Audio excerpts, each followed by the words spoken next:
Hi friend, మనం దీని ముందు కూడా పర్సనల్ లోన్ వీడియో చేశాము. ఈ పర్సనల్ లోన్ అనేది 4 భాగాలు విభజించాము. అందులో శాలరీ లోన్ ఒకటి, ఫ్లెక్సీ లోన్ ఒకటి, టాపప్ లోన్ ఒకటి, సెల్ఫ్ ఎంప్లాయిడ్ లోన్ ఒకటి. ఈ 4 రకాల పర్సనల్ లోన్ ఉంటాయని దీని ముందు వీడియోలో చెప్పడం జరిగింది. అయితే ఇప్పుడు మనం సెల్ఫ్ ఎంప్లాయిడ్ లోన్ కోసం మనం మాట్లాడతాం. ఈరోజు ఈ సెల్ఫ్ ఎంప్లాయిడ్ అంటే ఇంకొక పేరు బిజినెస్ లోన్ కూడా అంటారండి.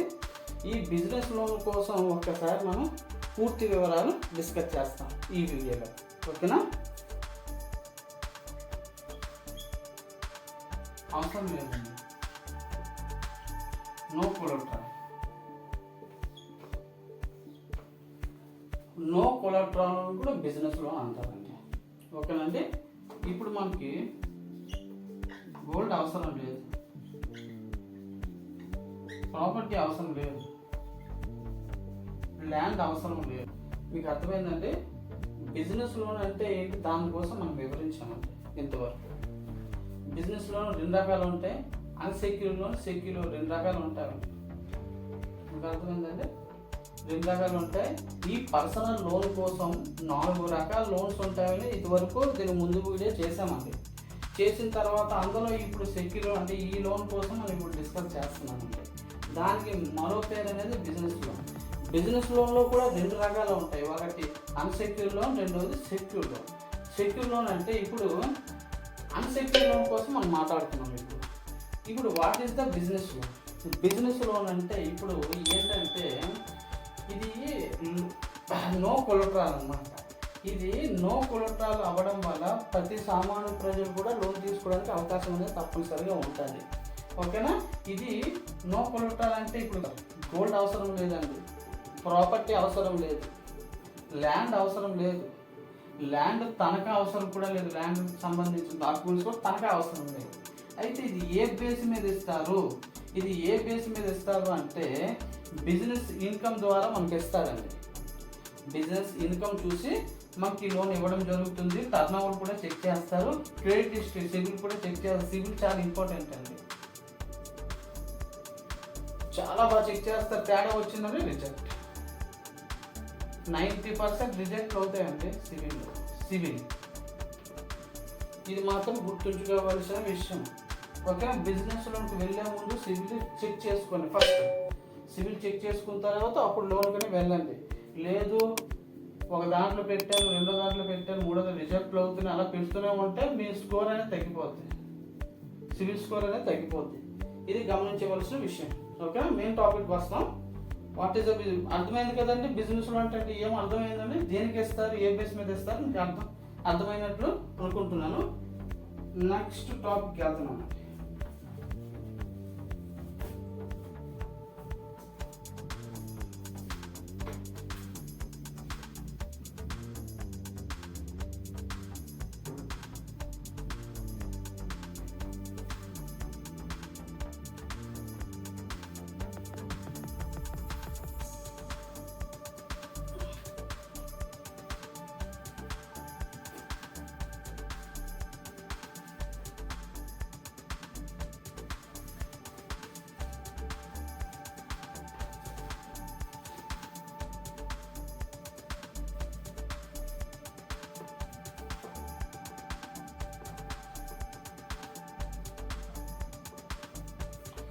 దీని ముఖ్యాంశాలు ఒక్కసారి చూస్తాం.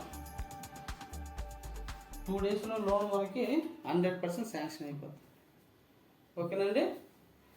మనం చిన్న వ్యాపారి ఈ బిజినెస్ లోన్ ఎవరో పెట్టుకో, ఎందుకంటే నో కొలెటరల్, ఏ కొలెటరల్ ఆస్తులు అవసరం లేదండి, ఆస్తులు గట్ట ఏం అవసరం లేదు. కాబట్టి చిన్న వ్యాపారస్తులు ఈ బిజినెస్ లోన్ వాడతారు. ఓకేనా? బిజినెస్ లోన్ చిన్న వ్యాపారాలు కొత్తగా పెట్టిన కూడా ఈ లోన్ అనేది వర్తిస్తుంది. లోన్ అమౌంట్ అనేది 50 లక్షల నుండి 50,000 నుండి 50 లక్షల వరకు ఇస్తారండి. టెన్యూర్ అనేది, కాల సమయం అనేది మనకి 30 సంవత్సరాలు 20 సంవత్సరాలు ఇది ఇవ్వరండి. హోమ్ లోన్ లాగా 1 ఇయర్ నుండి 5 సంవత్సరాలు కుదించేయాలి. 5 సంవత్సరాల వరకు ఇస్తారు. ఇంట్రెస్ట్ అనేది కొద్దిగా ఎక్కువ తీసుకుంటారండి, మన సెక్యూర్ లోన్ కన్నా ఎక్కువ తీసుకుంటారు. ఇది గమనించండి. ఓకేనా? ఒక్కొక్క బ్యాంకు ఒక్కొక్కలాగా ఉంటుంది, ఒక్కొక్క ఫైనాన్స్ ఒక్కొక్కలాగా ఉంటుందండి. అది మీరు ఒకసారి చెక్ చేసుకోండి. ఓకేనా? 12% నుండి 30% వరకు అయితే ఇవ్వడం జరుగుతుందండి. ప్రాసెస్ టైం అనేది 1 నుండి 2 రోజుల్లో అయిపోద్ది. యాక్చువల్ 10 నిమిషాల్లో కూడా అయిపోతుంది. చెప్పలేము. 2 రోజులు అయితే కంపల్సరీ. 10 నిమిషాల నుంచి స్టార్ట్ అవుతుంది. కొన్ని కంప్లీట్ స్పాట్లో అయిపోతాయండి. చాలా ప్రాసెస్ చాలా ఈజీ. డిజిటల్ అంతా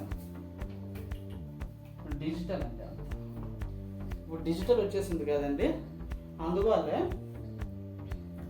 అందువల్లే కొద్దిగా ఫాస్ట్గా అనేది అవుతుంది. ఓకేనండి. ఎలిజిబిలిటీ ఎవరికి ఉంటుందండి? ఎలిజిబిలిటీ ఎవరికి ఉంటుందండి? షాప్ పెట్టి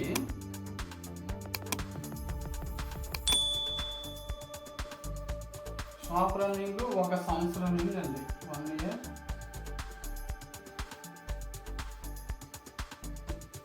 2 years అవుతుంది. ఓకేనండి. ఇది షాప్ రన్నింగ్ 1 సంవత్సరం నుండి 3 సంవత్సరాల వరకు ఉండాలా. టర్న్ ఓవర్ 10 లక్షల నుండి 40 లక్షలు ఉండాలా. సివిల్ స్కోర్ హెవీగా చెక్ చేస్తారు. ఇక్కడే 90% రిజల్ట్ ఉంటాయండి, గుర్తుంచుకోండి. సివిల్ వల్లనే ప్రాబ్లం వస్తుంది. బిజినెస్ లోన్ అనేవి సివిల్ స్కోర్ మీద ఆధారపడి ఉంటుంది. 700 నుండి 750 సివిల్ స్కోర్ వచ్చినా సరే ఇందులో ప్రాబ్లం కూడా ఉంటుంది. రీసెంట్గా చెక్ బౌన్స్, తర్వాత రైటన్ ఆఫ్ ఉన్నా సరే లోన్ అయితే రాదు. రిస్ట్రిక్షన్ ఉన్నా సరే లోన్ రాదు. డీప్డీలు ఉన్నా సరే లోన్ అయితే రాదు. ఇవన్నీ ఒకసారి గమనించండి. ఇవంతా బాగున్నట్లయితే జిఎస్టీ, ఐటీఆర్స్ ఇవన్నీ తర్వాత. ముందు సివిల్ అనేది మీకు తెలుస్తుంది. మీ సివిల్ మీకు తెలుస్తుంది ఎటువంటి ప్రాబ్లం చేశారో. మీరు లోన్కి వెళ్ళాలంటే ముందు ఇవి క్లియర్ చేసుకుని వెళ్ళండి. GST, ITR, labour licence, trade licence ఏమున్నా సరే ప్రాబ్లం లేదు. ఓకేనా? Right.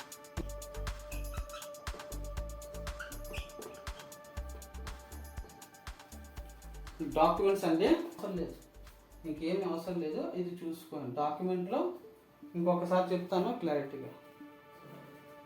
Mobile number Aadhaar link అయింది ఉండాలండి. 2వది ఆధార్ కార్డ్, పాన్ కార్డ్ తప్పనిసరిగా ఉండాలి. 3వది ఆధార్ పాన్ లింక్ ఏ ఉండాలి. 90% అయిపోద్ది. ఎందుకంటే పాన్ అప్లై చేసేటప్పుడు ఆధార్ అనేది మనకి అడ్రస్ కింద మనం ఇస్తాం కాబట్టి ఆల్రెడీ లింక్ అయ్యి ఉంటుంది. దేనికైనా మంచిగా ఒక చెక్ చేసుకోండి. లోన్కి వెళ్ళేటప్పుడు తప్పనిసరి చెక్ చేసుకోండి. మెయిల్ ఐడి మా మొబైల్ తప్పనిసరిగా ఉంటుంది. మనం తిరిగిపోవచ్చు, కానీ మొబైల్లోని ఇట్టి పరిస్థితులు మెయిల్ ఐడి లేకపోతే మన గూగుల్ అకౌంట్ అనేది ఓపెన్ అవ్వదు. కాబట్టి కంపల్సరీ ఉంటుంది. అది మీరు చెక్ చేసుకోండి. మెయిల్ ఐడి ఉందో లేదో, మెయిల్ ఇస్తారో చెక్ చేసుకోండి. దీంట్లో వర్కబుల్ ఉండాలన్నమాట. ITR, GST, labour licence, trade licence ఇవన్నీ తప్పనిసరిగా ఉండాలండి. మీకు చెప్పాను కదండి, 3 సంవత్సరాలు.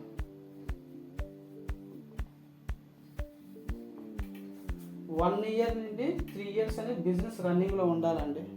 ప్రూఫ్ అనేది ఉండాలి. ఈ లేబర్ లైసెన్స్ అనుకోండి 3 సంవత్సరాల ముందు మనం ఇచ్చినట్లయితే యాక్సెప్ట్ చేస్తారు. కొన్ని బ్యాంకులు 1 సంవత్సరం కూడా యాక్సెప్ట్ చేస్తారు. దేనికైనా మంచిది 3 సంవత్సరాలు ఉంటే చాలా మంచిది. ఓకేనండి. రైట్. 1 year బ్యాంక్ స్టేట్మెంట్ అడుగుతారండి. ఓకేనా? నెట్ బ్యాంకింగ్ తీయాలి, మొబైల్ బ్యాంకింగ్ తీసి మీరు ఏ విధంగా ఓకే. కరెంట్ అడ్రస్ ప్రూఫ్ కింద ఇది ఆధార్ కార్డు ఓకే. ఈ మ్యాచ్ కోసం లాస్ట్ డిస్బర్స్మెంట్ అయింది అనుకోండి. డిస్బర్స్మెంట్ అయిన తర్వాత ఏటీఎం కార్డు కూడా తప్పనిసరిగా ఉంచుకోండి.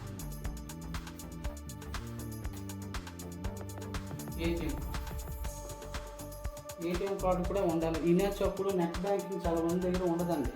యాక్చువల్గా ఈ మ్యాచ్ అనేది నెట్ బ్యాంకింగ్లో అయిపోద్ది. నెట్ బ్యాంకింగ్ అవుతుంది. చాలా మందికి నెట్ బ్యాంకింగ్ అంటే తెలియదు కదండి. వాళ్ళకి తెలియదు కాబట్టి తప్పనిసరిగా మీరు ఏటీఎం కార్డు తప్పనిసరిగా ఉంచుకోండి.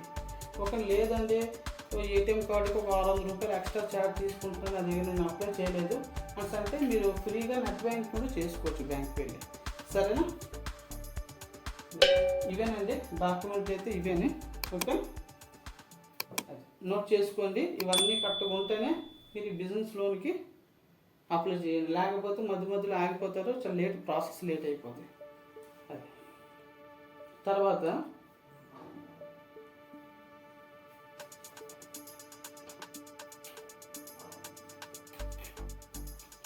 హౌస్ ట్యాక్స్ ఉంటే, లేకపోతే లేదు ఆప్షన్.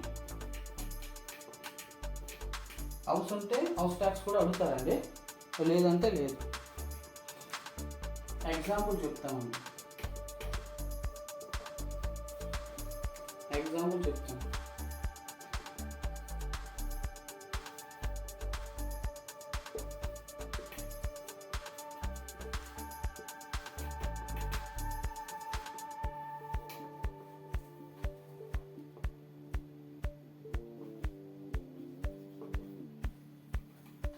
అర్థమైందండి.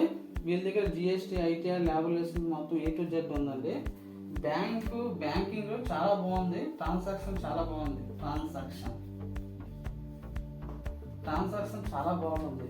ట్రాన్సాక్షన్ అంటే ఏబీపీ బ్యాంకులో ఏబీపీ యావరేజ్ బ్యాంక్ అనేది చాలా హైగా ఉందండి. ఓకేనండి. ఇప్పుడు రెండో షాప్కి వస్తాం. ఓన్లీ ఇది లేబర్ లైసెన్స్ ఉంటుంది. ఓకేనండి. ఓన్లీ లేబర్ లైసెన్స్ ఉంది. ఏబీపీ మీడియం ఉంది. యావరేజ్ ట్రాన్సాక్షన్ ఇది మీడియం ట్రాన్సాక్షన్లో ఉంది. ఇదైతే వీళ్ళ దగ్గర కూడా లేబర్ లైసెన్స్ ఉంది. ఏబీబీ లో ఉందండి. ఏబీబీ లో ఉంది. ట్రాన్సాక్షన్ అలా అంత మార్పు అవుతుంది. అర్థమైందండి. ట్రాన్సాక్షన్ అలా అవుతుంది. లేదండి ఇది కూడా లో పెట్టియండి. ఇద్దరిది లోయే.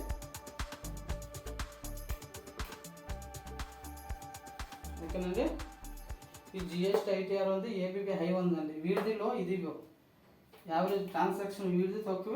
బ్యాంకింగ్లో ఇప్పుడు కూడా గూగుల్ పే, ఫోన్పే వాడతారు కదా. గూగుల్ పే, ఫోన్పే వాడతారు కదండి. ఎప్పుడైతే గూగుల్ పే, ఫోన్పే వాడినప్పుడు ఈ ట్రాన్సాక్షన్ అనేది చాలా తక్కువ ఉంటుంది. రోజుకి 1000 రూపాయలు, 2000, 3000 చాలా తక్కువ ఉంటుంది. వీడిది 1000, 2000, 3000 ప్రతిరోజు ట్రాన్సాక్షన్ అవుతుందండి. ఓకేనండి. మినిమం 3 నుంచి 4000 పక్కా కావాలి ట్రాన్సాక్షన్ ఒక బిజినెస్ వ్యాపారస్తులకి. ఓకేనండి. అయితే ఏమవుతుంది అంటే యాక్చువల్గా ఓన్లీ లేబర్ లైసెన్స్ ఉండదు. ఓకేనా. వీళ్ళు బ్యాంకులు పెట్టుకోవచ్చండి. వీళ్ళు బ్యాంకులో పెట్టుకోవచ్చు. ఎందుకంటే జిఎస్టీ, ఐటీఆర్ అన్నీ ఉన్నామనుకో సిబిల్ కూడా చూస్తారండి. సిబిల్ కూడా బాగుండాలి. సిబిల్ బాగుండాలా బ్యాంకులోకి తప్పనిసరిగా వీళ్ళు తీసుకుంటారండి. వీళ్ళకి ఏంటంటే లో ఏబీబీ ఉంది కాబట్టి వీళ్ళు ఎన్బిఎఫ్సిలో వెళ్ళాలండి. ఏ బ్యాంకులోకి వెళ్ళాలా, ఏ బ్యాంకుకి వెళ్ళాలా, ఏ విధంగా ప్రాసెస్ అనేది చేయాలా అది నాకు కామెంట్ చేయండి. నేను బ్యాంక్ పేరు చెప్తాను. ఓకేనా. నాకు యూట్యూబ్ ఛానల్ కింద కామెంట్ అనేది ఉంటుందండి. నాకు కామెంట్ చేయండి. ప్రాబ్లం చెప్పారనుకో నేను సజెషన్ చేస్తాను ఏ బ్యాంక్ వెళ్ళాలి. ఓకేనా. ఓకే. లేబర్ లైసెన్స్లో ఏం చేశారంటే ఈ ఏబీబీ అనే ట్రాన్సాక్షన్ చాలా తక్కువ, 1000, 2000 పోతుంది. అయితే వీళ్ళకి ప్లస్ పాయింట్ ఏంటంటే ఓన్ హౌస్ ఉందండి.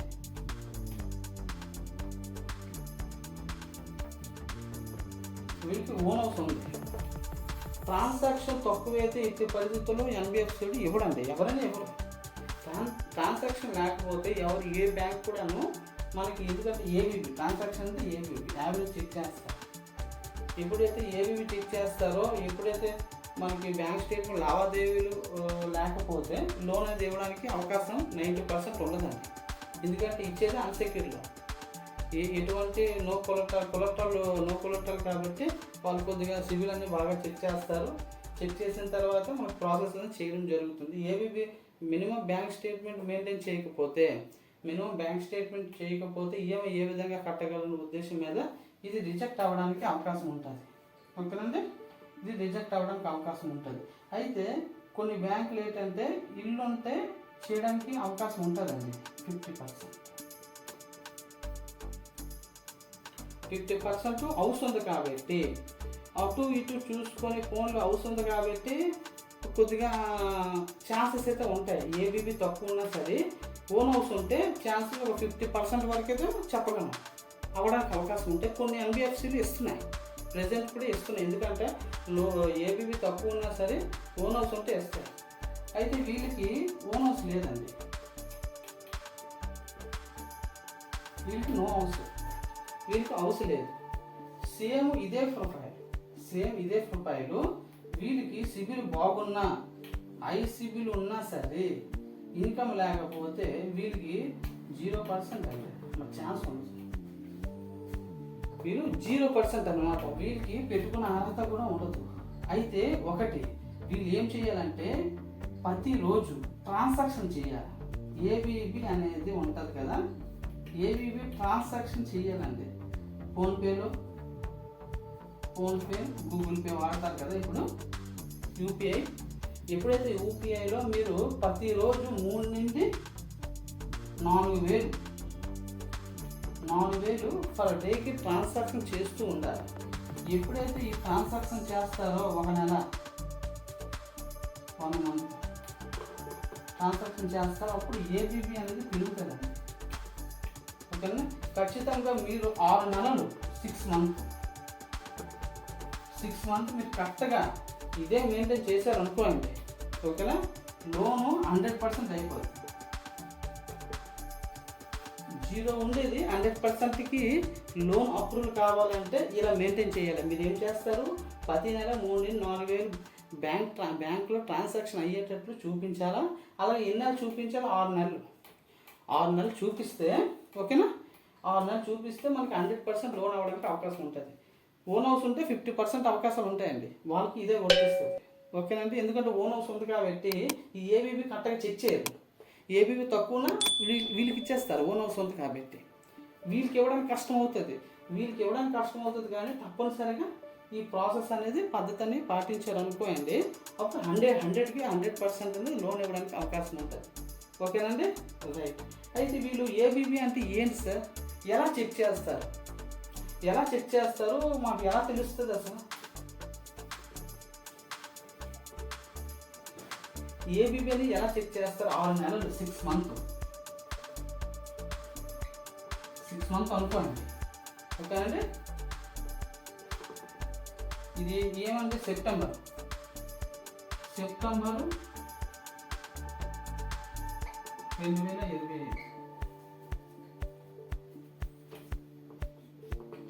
ఇలా యావరేజ్ చెక్ చేస్తారు. సెప్టెంబరు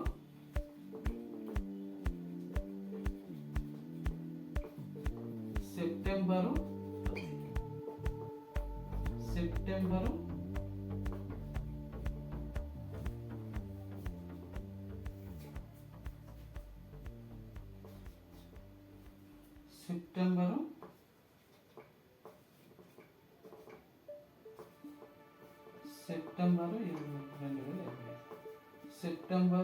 30 అంటే ప్రతి 5 రోజులకి యావరేజ్గా స్టేట్మెంట్ చూస్తారు. అంటే 1వ తారీఖు చూస్తారు మీ అకౌంట్లో ఎంత ఉందనేసి, 5వ తారీఖు చెక్ చేస్తారు మీ అకౌంట్లో ఎంత ఉందనేసి, సెప్టెంబర్లో చూస్తారు, సెప్టెంబర్ 10 చూస్తారు మీ అకౌంట్లో ఎంత ఉందనేసి, తర్వాత 15 చెక్ చేస్తారు, తర్వాత 20కి 25కి 30, ఒక నెలలో ఈ విధంగా చెక్ చేస్తారు.